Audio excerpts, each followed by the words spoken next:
Nous sommes passés par 8 mois de désordre permanent qui ont affecté toutes les couches de la société, c'est-à-dire principalement le nord, mais également les populations de Bamako, sous la primature de Cheikh Modibo Diarra.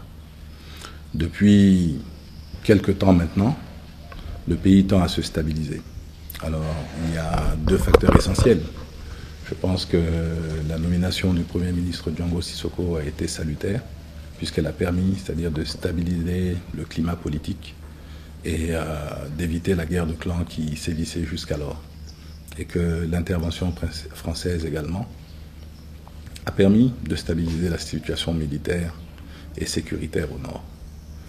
Il est dit que pour éviter la fraude et des problèmes post-électoraux, il nous faut un fichier biométrique et que les gens puissent voter à travers leur empreinte digitale.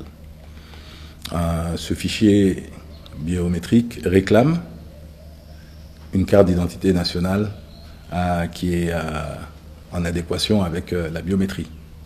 Or, à ce jour, il y a environ 7 à 8 millions d'électeurs au Mali et malheureusement, les distributions de ces cartes n'ont même pas encore commencé. S'il est dit que nous allons avec un fichier biométrique, il est évident que la loi électorale doit être révisée, et cette loi ne peut pas être révisée à la va-vite.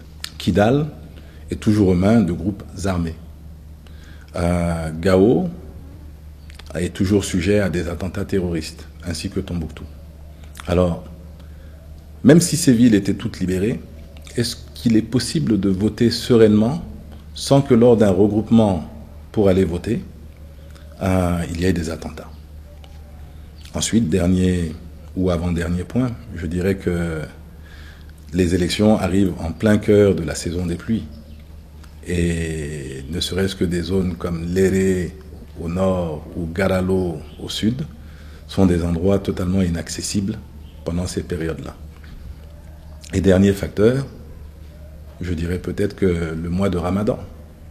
Cela coïncide avec le mois de Ramadan. Donc, est-ce que le mois où l'on doit donner la part de sérénité que Dieu nous réclame chaque année est consistant avec la tenue des élections? La première des choses pour qu'une économie tourne, c'est que la confiance soit établie. Or, cette confiance ne saurait être établie sans la concrétisation d'élections transparentes et libres qui permettent de mettre en place une autorité légitime en laquelle les partenaires au développement, les investisseurs et les populations auraient confiance. Une machine à écrire toute neuve ne peut pas écrire sans papier. Une machine à écrire toute neuve ne peut pas corriger les fautes.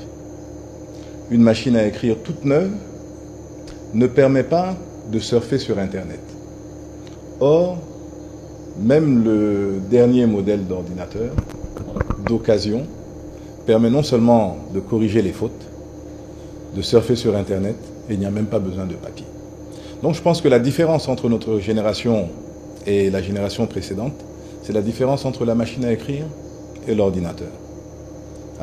C'est une question, même si la machine était toute neuve, il y a des choses qu'elle ne peut pas faire. Cela ne veut pas dire que la machine n'est pas utile, mais elle ne répond plus aux besoins et aux impératifs du XXIe siècle. Si l'on oublie soudainement tout ce qui s'est passé, pour reprendre, c'est-à-dire à travers des élections truquées, à travers, c'est-à-dire de l'achat de conscience, à travers des votes sans conviction, sans engagement politique réel, eh bien nous referons face à ces mêmes situations. En réalité, il faut que chacun soit responsable, qu'au-delà de l'intérêt matériel que l'on peut tirer à suivre tel ou tel candidat, il faut penser à l'avenir de ses enfants. Parce que il y a dans le Coran, la Bible et la Torah, un verset qui concerne quelqu'un qui s'appelle Ésaü, qui était le grand frère de Yacouba. Et il a vendu son droit d'aînesse pour un plat de haricots. Donc même si l'on n'est pas Thiam, ça peut nous arriver de commettre ce genre d'erreur. Donc il ne faut pas que les Maliens commettent ce genre d'erreur, qu'ils vendent leur avenir de demain pour un petit plat de haricots aujourd'hui.